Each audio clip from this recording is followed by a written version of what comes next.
Okay, today we have to start with the speed, distribution of speed of gaseous molecules. In gaseous system, we have studied the molecules of a gas are far apart from each other and they have no interaction among each other. Okay? And to study the distribution of velocities or speed of those gas molecules, Maxwell explained these things. Actually, distribution of speeds of gas molecules at different temperatures. He explained the distribution of speeds of gas molecules at different temperatures. Meaning he actually studied the distribution of gaseous molecules at constant temperature. So that he said at different temperatures. तो इसमें है क्या basically, इसको हम कहते हैं Maxwell distribution. ठीक है, Maxwell distribution of what, speed of किसकी distribution, distribution of speed of gas entities or gas molecules, okay, at different temperatures. तो जब कभी भी हम डिस्ट्रीब्यूशन का वर्ड आता है, तो डिस्ट्रीब्यूशन जब भी आपके पास कोई वर्ड आता है तो it means there is some sort of graph जो कि डिस्ट्रीब्यूशन को एक्सप्लेन करता है. ये बहुत सारी चीजें हैं, उनमें सपोज कि आपके पास एक कंटेनर है, ठीक है, जिसमें गैस के कुछ मॉलिक्यूल हैं. ठीक है, अब इनको उसने एक्सप्लेन करना है कि उनमें जो गैस मॉलिक्यूल्स हैं, हमने जो पढ़ा है kinetic molecular theory of gases में कि average kinetic energy is directly proportional to absolute temperature. हम कहते हैं कि ये कोई भी टेम्परेचर है एट एनी टेम्परेचर जो कि T1 है, हम कहते हैं T1. ठीक है, हम कहते हैं कि इसके अंदर गैस के मॉलिक्यूल्स हैं और हम क्या बात कर रहे हैं, उसका टेम्परेचर ये है. Whenever we will talk about the word temperature, it means we have actually measuring the average kinetic energy in the gaseous system. क्या हम ये कर रहे हैं, average kinetic energy. Focus on this word is the average, not exact और absolute. Mean कि this is average kinetic energy. You have different number of gases molecules. This one has different type of different amount of kinetic energy. इसकी कुछ और होगी, इसकी कुछ और होगी, इसकी कुछ और होगी. कुछ की सिमिलर भी हो सकती है, कुछ की ज्यादा हो सकती है, कुछ की कम भी हो सकती है. But this temperature is actually indicating the average of all this type of energy. आपके जितने भी मॉलिक्यूल्स हैं उन सब की डिफरेंट एनर्जीज भी हो सकती हैं, कुछ की सेम हो सकती हैं, कुछ की कम हो सकती हैं, कुछ की ज्यादा हो सकती हैं. ठीक है, मतलब क्या किया उन्होंने, उसकी एवरेज काइनेटिक एनर्जी ले ली. एवरेज ले लिया ना उनका, सबका एवरेज लेके उन्होंने कहा कि ये average kinetic energy that is directly proportional to the absolute temperature. अब वो डिस्ट्रीब्यूशन कैसे हो सकती है? अब एक है कि टेम्परेचर T1, तो इसकी हम डिस्ट्रीब्यूशन को कैसे स्टडी करेंगे, हम ग्राफ बनाएंगे. यहां पे होगी स्पीड या वेलोसिटी, वो क्या है, मीटर पर सेकंड में. ठीक है, स्पीड लेता है. ओके, और इधर क्या होगा, नंबर ऑफ मॉलिक्यूल्स. ठीक है, यही चीज है ना, डिफरेंट मॉलिक्यूल्स हैं, उनकी कितने भी नंबर है और फिर उनकी स्पीड है. अब उन्होंने क्या लिया है, ये जो टेम्परेचर को शो कर रहा है, this is actually average kinetic उस वक्त जो है ना वो कुछ इस तरह से बिहेव करता है। इसको आप क्या समझते हैं इस कर्व को? अब यूं स्पीड बढ़ रही है। Yes sir. ये T1 टेम्परेचर है, ठीक है, स्पीड यूं बढ़ रही है। आपने ये देखा, ये कर्व ये बता रही है, ठीक है, और ये जो वो कहता है कि जो ये जो स्पीड है ना, ये वाली जो हाईएस्ट आपको हाई नंबर ऑफ मॉलिक्यूल जो स्पीड रखते हैं, ठीक है, इधर आप ऊपर चले जाते हैं तो इट मींस के नंबर ऑफ मॉलिक्यूल्स बढ़ते जा रहे हैं। सपोज कि आपके जितने भी मॉलिक्यूल्स हैं उनमें से वो कहता है कि बहुत स्मॉल क्वांटिटी होती है जिनकी वेलोसिटी जीरो हो, जिनकी स्पीड जीरो हो। आप हम रीजन से स्टार्ट करते हैं, मगर बहुत ये बल्कि ये ना मानने वाली बात है कि गैस मॉलिक्यूल और उसकी स्पीड जीरो, ठीक है, मगर उन्होंने स्टार्ट किया उसको। वो कहता है कि जो जो स्पीड बढ़ती है, हमने ये देखा कि एक खास लेवल तक हम देखते हैं कि मॉलिक्यूल जो है उनकी स्पीड मिलकर, यहाँ पे देखिए ये लोअर स्पीड है, ठीक है, इसके भी लोअर नंबर ऑफ मॉलिक्यूल्स हैं। बहुत लोअर स्पीड वाले भी थोड़े हैं और बहुत हायर स्पीड वाले भी थोड़े मॉलिक्यूल्स हैं, ठीक है, मगर जिनकी और जो ज्यादा जो मॉलिक्यूल्स हैं उनकी ये स्पीड है, और ये जो हाईएस्ट स्पीड होती है, जो हाईएस्ट नंबर ऑफ मॉलिक्यूल्स जो भी स्पीड रखते हैं उसको कहते हैं मोस्ट प्रोबेबल स्पीड। उनकी प्रोबेबिलिटी ज्यादा है, ये क्या रहती है मोस्ट प्रोबेबल पोजीशन या स्पीड भी आप कह सकते हैं। बट टेम्परेचर कांस्टेंट है, टेम्परेचर कांस्टेंट है, कोई भी T1 है। अच्छा, तो इस कर्व की समझ आ गई आपको? Yes sir. Number versus speed में कि ये जो क्वेश्चन है ना, इसमें कुछ तो इसका मतलब ये हुआ कि होमोजेनियस डिस्ट्रीब्यूशन नहीं है, एक जैसी स्पीड नहीं है, स्पीड गैस के मॉलिक्यूल्स की डिफरेंट है, ठीक है, कुछ की ज्यादा है कुछ की कम है, ठीक है। अब उन्होंने क्या किया कि एक और बॉक्स बना लिया। अब मैं कोई और टेम्परेचर है, टेम्परेचर T2 बना देता हूँ, और मैं ये कहता हूँ कि T2 is higher than T1। कोई दूसरा T2 टेम्परेचर है, ठीक है, उस भी गैस मॉलिक्यूल्स है। इसकी वो कर्व क्या कहता है, उसकी वो कहता है कि कर्व इसकी कुछ यूं बनती है, ये T2 टेम्परेचर है। जब टेम्परेचर आपने हाई किया तो क्या हुआ, नंबर ऑफ मॉलिक्यूल्स कम हो गए, ये की स्पीड ज्यादा से है ना, यहाँ पे अब मगर उनकी स्पीड उससे ज्यादा है, इनकी भी कोई स्पीड है, इसको आप S1 कर लें, ये मोस्ट प्रोबेबल स्पीड है, इसको S1 कर लें और इसको S2 कर लें। अब मतलब ये हुआ कि जब टेम्परेचर बढ़ाया, ठीक है, तो एवरेज काइनेटिक एनर्जी बढ़ गई। वो कैसे बढ़ी कि आपने ये देखा कि जिनकी जो है ज्यादा स्पीड है, देखो ना, अब अगर आप कहते हो कि ये स्पीड जो है ना, अच्छा एक और पॉइंट बताओ, ये जो एरिया अंडर द कर्व होता है ये क्या बताता है, नंबर ऑफ मॉलिक्यूल्स, ठीक है, कि कितने मॉलिक्यूल्स कितनी स्पीड है। अब सपोज कि हम ये कहते हैं कि जी हमने ये जस्ट फॉर अंडरस्टैंडिंग हम कहते हैं कि इससे आगे जो है ना, इस लाइन से आगे हम समझते हैं कि जो मॉलिक्यूल्स है उनकी स्पीड बहुत आई है।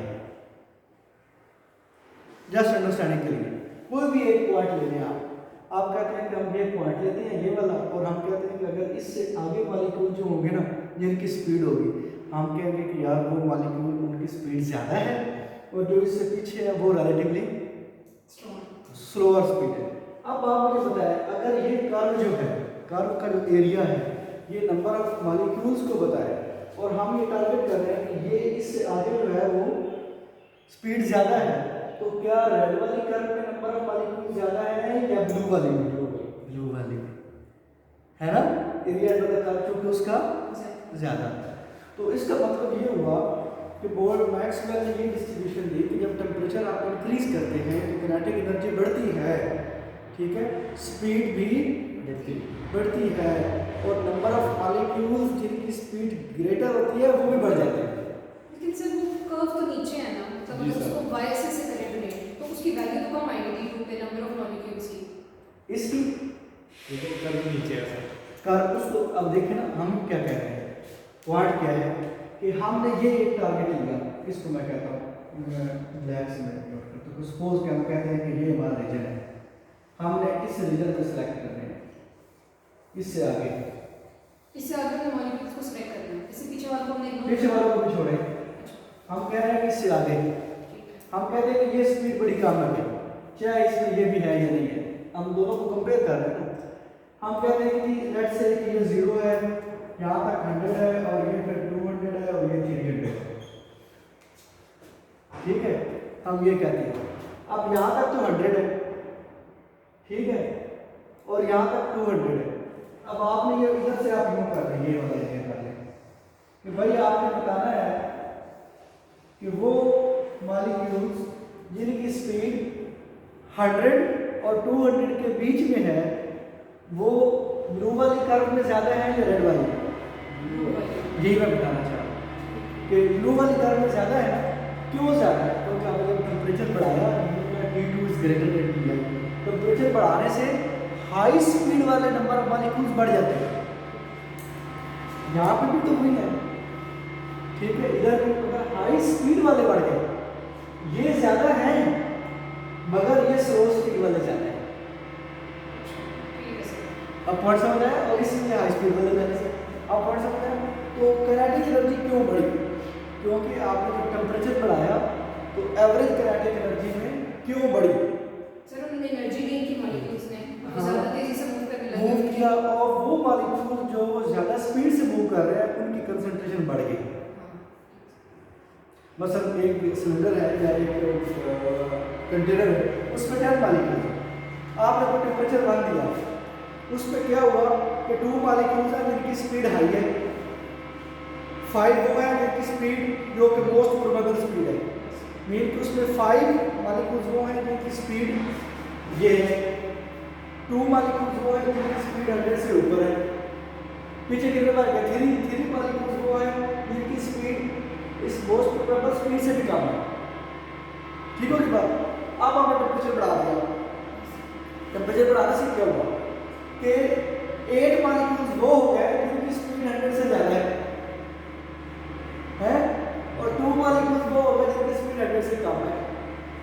ओवरऑल एवरेज जो है वो, क्योंकि हाई मॉलिक्यूलर स्पीड वाले नंबर बढ़ गए तो काइनेटिक एनर्जी बढ़ गई। तो मेन टेम्परेचर दिया तो जो पहले थे वो तो 2 थे ग्रेटर स्केल में, जब टेम्परेचर दिया तो उसके साथ 6 और भी मिल गए तो वो उनके एनर्जी बढ़ गई। तो ये है फिनोमेना जो मैक्सवेल ने दिया। तो बाद में बोल्ट्जमैन एक साइंटिस्ट आया तो उसने भी इसी तरह का कंसेप्ट है, उसने इसको वैलिडेट भी किया, तो फिर ये इकट्ठा मिला के क्या बन गया मैक्सवेल बोल्ट्जमैन डिस्ट्रीब्यूशन। तो ये बेसिकली एक स्टैटिस्टिकल एनालिसिस है। क्या है? स्टैटिस्टिकल। इसको मैक्समिलियन कर्व भी बोलते हैं। मैक्समिलियन कर्व भी कहते हैं, ठीक है। तो इस कर्व में बेसिकली आपको क्या बताया कि distribution of gas molecules at different temperature. अब T2 हमने कहा था ग्रेटर है, अगर मैं T3 में कहता हूँ कि इससे भी ग्रेटर है तो उसकी कर्व कैसे बनती? वो कुछ यूँ हो जाती है, ज़्यादा फ्लैट हो जाती है। हाँ, ज़्यादा फ्लैट हो जाती है क्योंकि उस और फिर जो हम टेम्परेचर बढ़ाते हैं ना, जो हाई स्पीड वाले मॉलिक्यूल कम नहीं रहते हैं तो वो आगे जाके फिर और फ्लैट होना शुरू हो जाती है, ठीक है। तो ये अब आपको अल्हम्दुलिल्लाह कहते हैं। हाँ, गुड।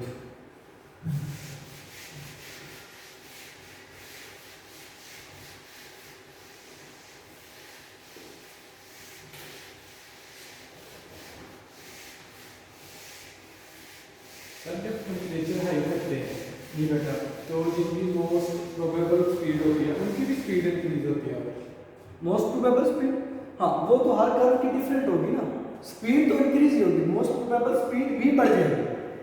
हाँ हो सकता है कि वो मोस्ट प्रोबेबल में जो नंबर ऑफ मॉलिक्यूल्स हैं वो थोड़े से कम हो जाए, मगर एरिया ज़्यादा था इस तरह यहाँ पे।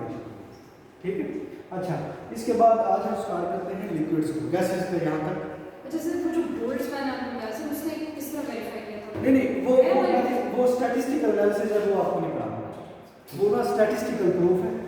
उसमें वो कहता है कि गैस के मॉलिक्यूल्स हैं और उनकी लोअर ग्राउंड लेवल पे क्या है डिस्ट्रीब्यूशन, हायर लेवल पे क्या है, फिर उनकी रेशियो निकाली, वो मैथमेटिकल रिलेशन है उसको हमने नहीं पढ़ा। ठीक है, ओवरऑल कंसेप्ट यही था। अच्छा आज फिर हम आगे स्टार्ट करते हैं लिक्विड्स को। लिक्विड्स क्या होते हैं हमारे पास? तो लिक्विड्स में बेसिकली हमको क्या पढ़ना है कि कैरेक्टरिस्टिक्स ऑफ लिक्विड्स पढ़नी है। ठीक है, फिर हमने पढ़ना है कि लिक्विड्स जो है वो गैस या लिक्विड, जब लिक्विड की चीज़ बनती है तो वो क्या है बेसिकली वहाँ पे as compare to gaseous system intermolecular forces बढ़ जाती है। तो हमने इनकी कैरेक्टरिस्टिक्स पढ़नी है। उसके बाद फिर हमें क्या पढ़ना है कि इंटरमॉलिक्यूलर फोर्सेस क्या होती हैं कि जो कि लिक्विड को शेप देती है। ठीक है, या लिक्विड की कोई चीज़ बनती है, आपके पास लिक्विड बनता है, उसके बाद फिर हमने लिक्विड की कुछ प्रॉपर्टीज देखनी है। ठीक है, पहले लिक्विड की कैरेक्टरिस्टिक्स पढ़ेंगे, then we will move towards the intermolecular forces between or among the liquid molecules. After that we ended up with what? With properties of liquids such as viscosity, liquid की property है जो आपने major की है, उस पर हम बात करेंगे कि उसकी आज थ्योरी पढ़ेंगे हम नेक्स्ट क्लास में लिक्विड्स के बारे में। फिर पढ़ेंगे कि लिक्विड्स की एक और बड़ी अच्छी प्रॉपर्टी है जो होती है सरफेस टेंशन, उसको पढ़ेंगे। फिर लिक्विड के साथ कुछ प्रॉपर्टीज हैं, बॉइलिंग पॉइंट, वेपर प्रेशर। ठीक है, कि कब बॉइलिंग पॉइंट कम होता है, वाटर को यहाँ पे बॉयल करें तो कितने टेम्परेचर पे होगा, मरी चले जाए, माउंट एवरेस्ट पे चले जाए, तो ये क्या वजह है, क्या चीज़ें हैं, उनको स्टडी करेंगे। तो ये लिक्विड के उसके बाद फिर हमारा फोर्थ वीक है, 2 लेक्चर इसके हो जाएंगे। उसके बाद फिर 2 लेक्चर इंशाल्लाह हमारे सॉलिड्स के होंगे, 2 to 3 लेक्चर्स। तो ये गैसेस, लिक्विड, सॉलिड्स हमारे। अब गैसेस के बारे में अगर आपको कहा जाए कि आप 5 to 6 पेजेस लिखें तो आप अपनी मर्जी से अपने कॉन्सेप्ट के मुताबिक एक अच्छी खासी इंफॉर्मेशन लिख सकते हैं। कहाँ से स्टार्ट होकर कि गैसेस क्या होती हैं, इनकी प्रॉपर्टीज़ क्या हैं, इनकी कैरेक्टरिस्टिक्स क्या हैं, गैस के पैरामीटर्स क्या हैं, गैस को आप एक्सप्लेन कैसे करते हैं, गैस को कैरेक्टराइज करने के लिए कौन से पैरामीटर्स हैं, कौन से लॉज हैं, फिर आइडियल गैस क्या होती है, नॉन आइडियल गैस क्या होती है, कौन से वो पार्ट्स हैं। फिर आप ये बता सकते हैं कि गैस के पार्टिकल्स की या उनके एंटिटीज़ की या उनके मॉलिक्यूल्स की डिस्ट्रीब्यूशन कैसे है। तो ये काफ़ी आपके पास इंफॉर्मेशन आ गई। ठीक है, सारी को अगर आप घर बैठ के वैसे ही लिखेंगे ना इन जनरल, अब आपसे कोई पूछता है कि what is gas, you can speak up to 20, 30, 40 minutes easily, आराम से। ठीक है, बेशक आप उसको आप जाके पढ़ें ना पढ़ें वो अलग बात है। मेरा ये वो मानना है कि आपने क्लासेस अटेंड की, लेक्चर सुने हैं तो यू कैन डू। अब लिक्विड्स आ गए। लिक्विड्स क्या होते हैं? लिक्विड एक फ्लूइड है। ठीक है, फ्लूइड जब हम बात करते हैं it is type of fluid which mean ये फ्लो कर सकता है। ठीक है, फ्लो कर सकता है। और इसकी शेप क्या होती है? इसकी भी शेप ऑफ कंटेनर होती है कि जिस कंटेनर में डालेंगे उसी तरह की इसकी शेप होगी। ये इसकी कैरेक्टरिस्टिक है। फिर इसका डेफिनेट वॉल्यूम होता है, वॉल्यूम एग्जिस्ट करता है। गैस का वॉल्यूम वही का जो कंटेनर में होता है, शेप की वही होती है, कंटेनर की होती है, मगर लिक्विड की वॉल्यूम भी अपना रखता है। ठीक है, और शेप कंटेनर की रखता है। बॉटल में है तो वो शेप, पार्ट में है तो वो, रूम में है तो रूम की शेप। ठीक है, मगर वॉल्यूम भी अपना रखता है। फिर ये जो लिक्विड्स होते हैं ये कैन बी डिफ्यूज, ये डिफ्यूज हो सकते हैं एक जगह से दूसरी जगह। मतलब इंक है, पानी में डालें तो वो डिफ्यूज हो जाती है ना, उसमें मिक्स हो जाती है। तो उसकी मिक्सिंग पॉसिबल है, मगर लिक्विड को कंप्रेस करना मुश्किल है relatively as compare to gaseous system, क्योंकि इसके मॉलिक्यूल्स क्लोज होते हैं तो और कंप्रेस करना डिफिकल्ट है। ठीक है, अब ये देखा गया है कि जो लिक्विड्स होते हैं ना उनका जो मोलर वॉल्यूम है वो तकरीबन मोलर वॉल्यूम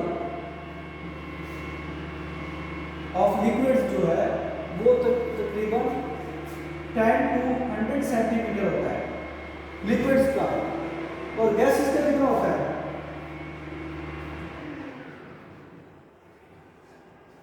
अप्रोक्सीमेटली ये कितना होता है? 22.4 क्यूबिक सेंटीमीटर। पढ़ा था ना आपने? आपने लीटर में पढ़ा था ना, 22.4 लीटर मोलर वॉल्यूम है, मैंने उसको क्यूबिक सेंटीमीटर में लिख दिया। तो आप देखें कि मोलर वॉल्यूम ऑफ लिक्विड कितना कम है गैसेस की निस्बत।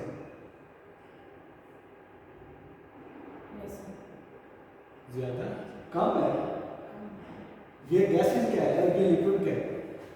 मोलर वॉल्यूम ऑफ लिक्विड बहुत कम है गैसेस की निस्बत। इसका क्या मतलब है? इसका मतलब है कि ये इंटरेक्शन बहुत है, उसके मॉलिक्यूल्स करीब हैं। वही ना सर, करीब। ठीक है, इससे भी आपको अंदाजा हो सकता है कि ये कितना उसमें वो है। तो ये इसको करेंगे molar volume of liquids.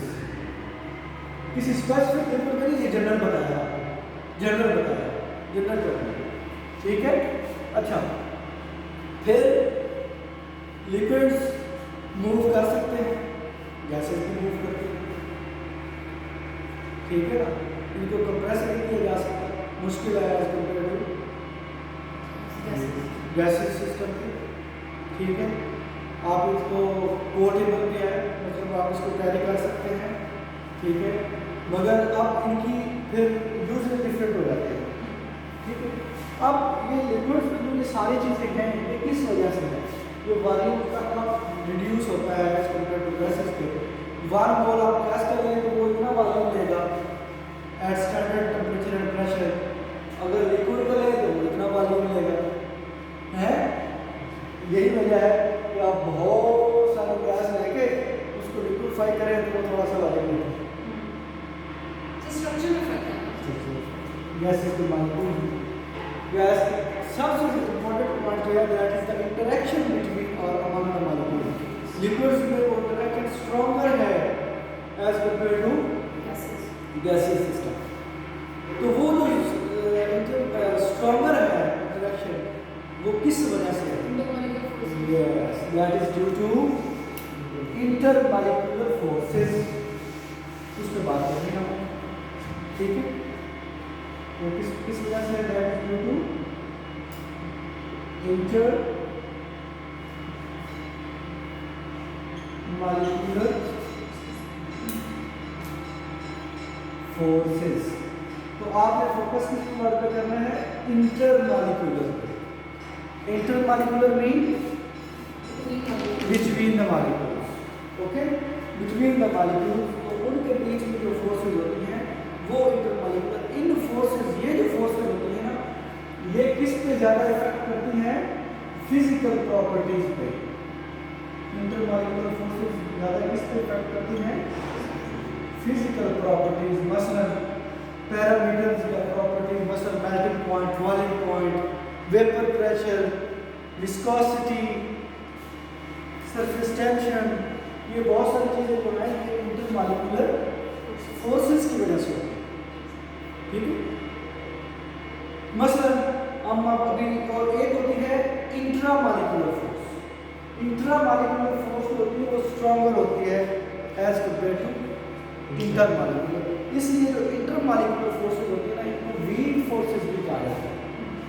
Intermolecular forces को वीक फोर्सेस भी कहा जाता है as compare to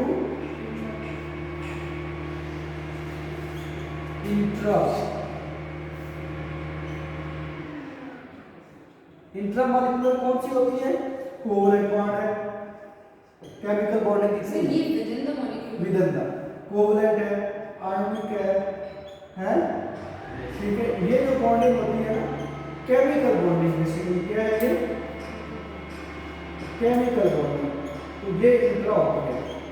it is stronger, intra molecular क्या होती है, स्ट्रॉन्गर होती है। मसलन वाटर का मॉलिक्यूल है, एक ये पड़ा हुआ है और एक ये पड़ा हुआ है।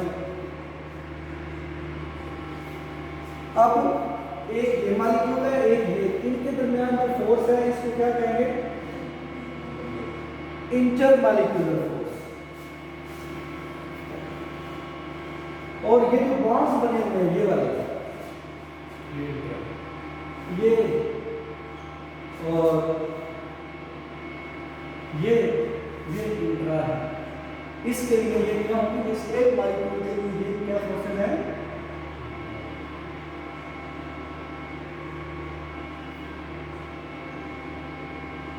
अट्रैक्शन या फोर्स। ठीक है, ये स्ट्रॉन्गर है। इसको ये डॉटेड लाइन लगाने का मतलब ये है कि वीक फोर्स है, और ये सॉलिड लाइन लगाने का मतलब क्या है, स्ट्रॉन्ग। तो अब इसको तोड़ना आसान है या इसको तोड़ना, तो वाटर का मॉलिक्यूल ब्रेक करना बहुत मुश्किल है, मगर वाटर और वाटर के मॉलिक्यूल्स को शामिल करना आसान है। सो intermolecular forces are weaker than intramolecular forces, so that we call intermolecular forces, we also named as weak forces. तो इसीलिए हम इनको कुछ जगह पे ये वाटर वाला फोर्सेस भी इनको कहा जाता है, मगर उसको भी हम ठहर के बात करेंगे। ये पॉइंट समझ आ गया। अब हमने देखना है कि इंटरमॉलिक्यूलर फोर्सेस की टाइप्स कौन कौन सी और किस किस किस्म के मॉलिक्यूल में एग्जिस्ट करते हैं। सबसे पहले आपको मॉलिक्यूल का पता होना चाहिए कि मॉलिक्यूल कैसे कैसे हो सकते हैं। मॉलिक्यूल आपके पास आयन हो सकता है, ठीक है, इस तरह पॉजिटिव है या नेगेटिव है, तो आयन की फॉर्म में हो सकता है, ठीक है। आपके पास मॉलिक्यूल पोलर हो सकता है, ठीक है, इसमें दो पोल्स हो। नॉन पोलर हो सकता है, ठीक है। अब आपने ये देखना है कि, ठीक है, पोलर, तो इसको हम डाइपोल भी बोलते हैं। पोलर मॉलिक्यूल को डाइपोल, इसमें टू पोल्स होते हैं, डाइपोल। और ये नॉन पोलर है, ठीक है। ये पॉइंट समझ आ गया। ये सिंपल आयन एटम हो सकता है जो कि नॉन पोलर होगा। आयन हो सकते हैं, मसलन सोडियम आयन है, क्लोराइड आयन है, ये आयन हो गए, ठीक है। वो मॉलिक्यूल के टू पोल्स हो, मसलन HCl है, इसके टू पोल्स है, पॉजिटिव। नॉन पोलर मसलन H2 ले लें, Cl2 ले लें, ये नॉन पोलर है। पॉइंट समझ आ गया। अब आपको ये बताते जाना है, मैं एग्जांपल दूंगा, आपने मुझे बताना कि ये कौन सी टाइप हो। वो टाइप जो है आपकी इंटरमॉलिक्यूलर फोर्सेस की बनती जाएगी। मसलन अगर मैं एक आयन लेता हूँ और उसके साथ मैं एक डाइपोल लेता हूँ, तो इसको क्या कहूँगा, आयन डाइपोल इंटरमॉलिक्यूलर फोर्स, ठीक है।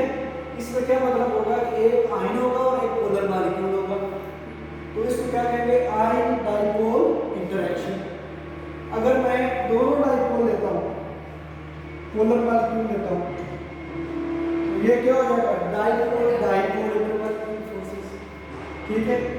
अच्छा, अब देखो आपको ना, अगर ये पता लग गया ना कि आयन क्या होता है, पोलर डाइपोल क्या है, नॉन पोलर क्या है, तो आप सारी फोर्सेस बना सकते हैं।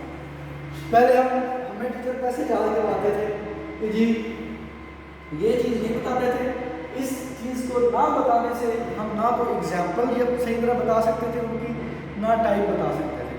हम क्या करते थे, हम रट्टा लगाते थे। अच्छा जी, डाइपोल इंटरेक्शन, उसको पढ़ लिया, स्टडी कर लिया, फिर उसके एग्जाम्पल को रट्टा लगाना शुरू किया, पता सारा होता है, ठीक है। अब आपको पता है कि आयन क्या है, अब आपको पता है कि डाइपोल क्या है, अब आपको पता है कि नॉन पोलर क्या है, ठीक है। आप एग्जाम्पल देते जाए। आयन डाइपोल की एग्जाम्पल क्या हो सकती है, यही से देख लें। पोलर में आपके पास वाटर भी आता है, NH3 भी आता है, अब बहुत सारे आपको ऑर्गेनिक, इनऑर्गेनिक या सिंपल मॉलिक्यूल देते हैं।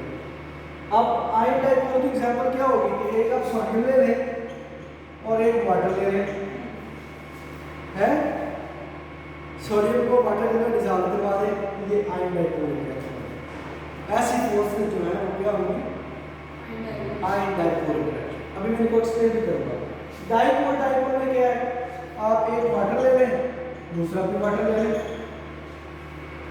सर डाइपोल में NaCl आ सकती है, क्या डाइपोल में NaCl, नहीं सर सोडियम पॉजिटिव पॉइंट उस पर हम बात करेंगे बाद में, ठीक है। H2 हो सकता है, HCl हो सकता है, NH3 हो सकता है। इस तरह के सिंपल एग्जाम्पल ले।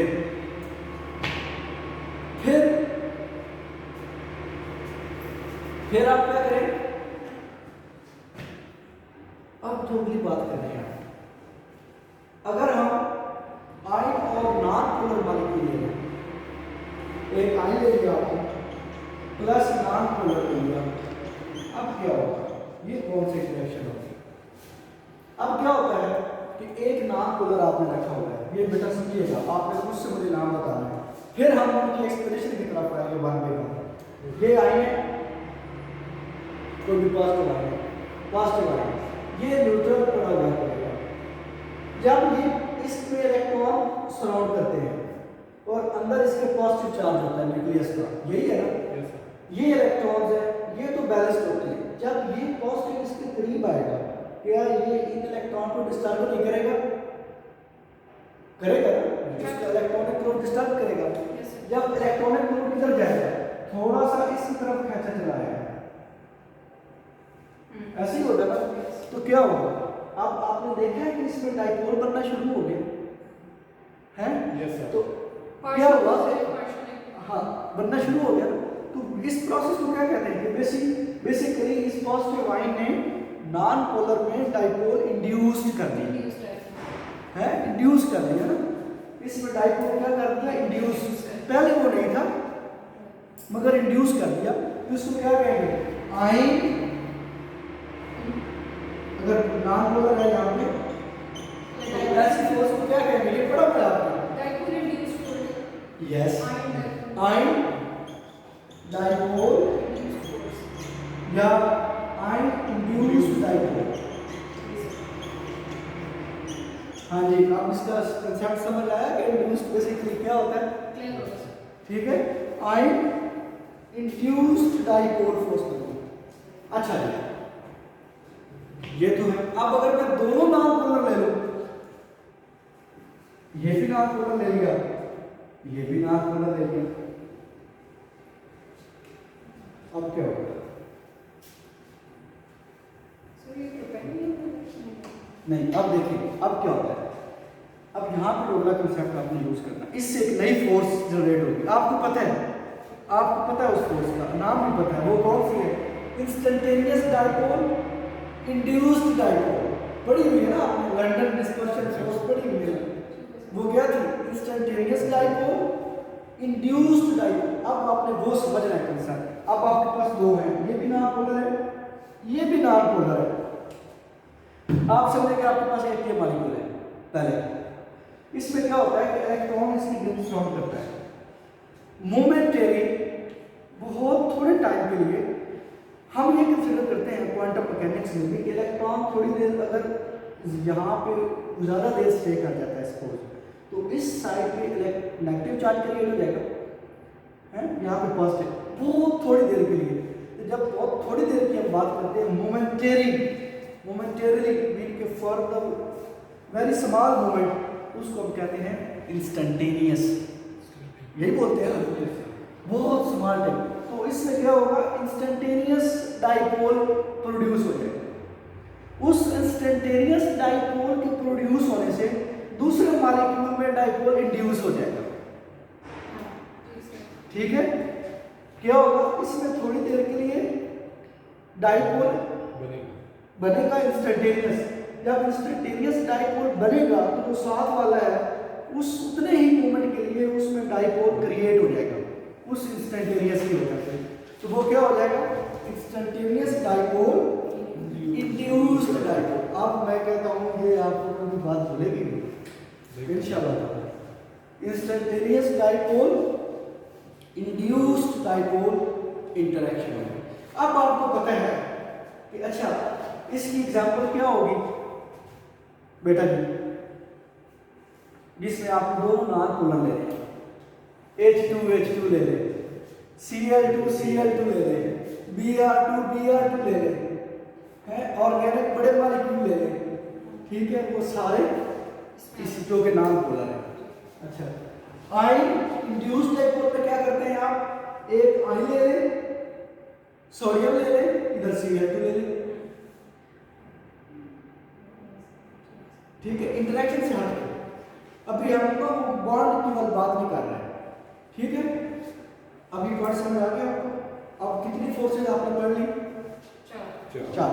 एक और है वो है हाइड्रोजन बॉन्डिंग, वो भी इंटरमॉलिक्यूलर फोर्सेज, मगर that is more specific in the sense क्या है, वो भी बेसिकली कौन सी टाइप है, वो ये वाली टाइप है,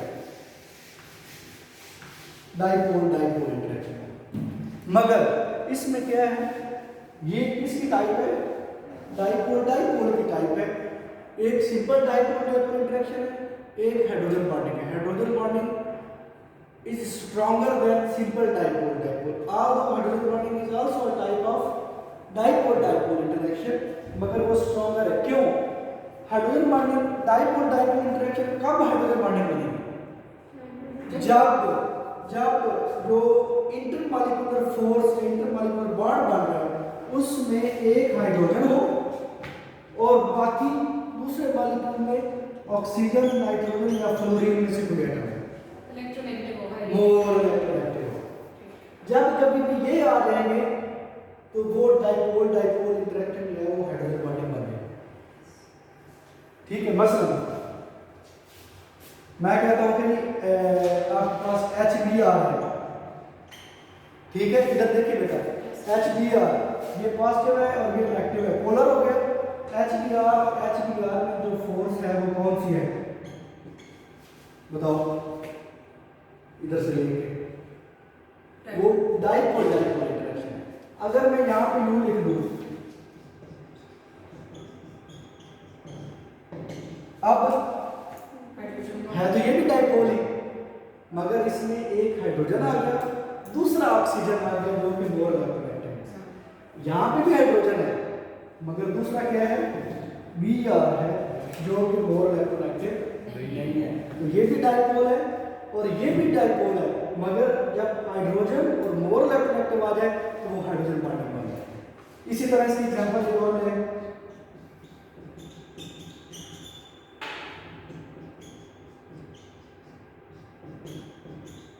ये वाली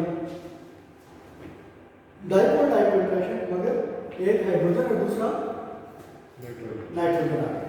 और एग्जांपल ले लें,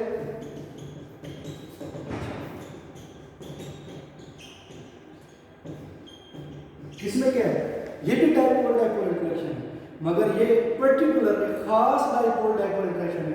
कौन सी, जिसमें एक हाइड्रोजन और दूसरा मोर इलेक्ट्रोनेगेटिव। हाँ जी, बात क्लियर हुई। हाइड्रोजन बॉन्डिंग अब आपको पता होना चाहिए। इन सारी इनके आगे हम डिस्कशन और करेंगे। इन सब इंटरमॉलिक्यूलर फोर्सेस में सबसे स्ट्रॉन्ग कौन सी है, डाइपोल आयन डाइपोल या हाइड्रोजन बॉन्डिंग, ठीक है।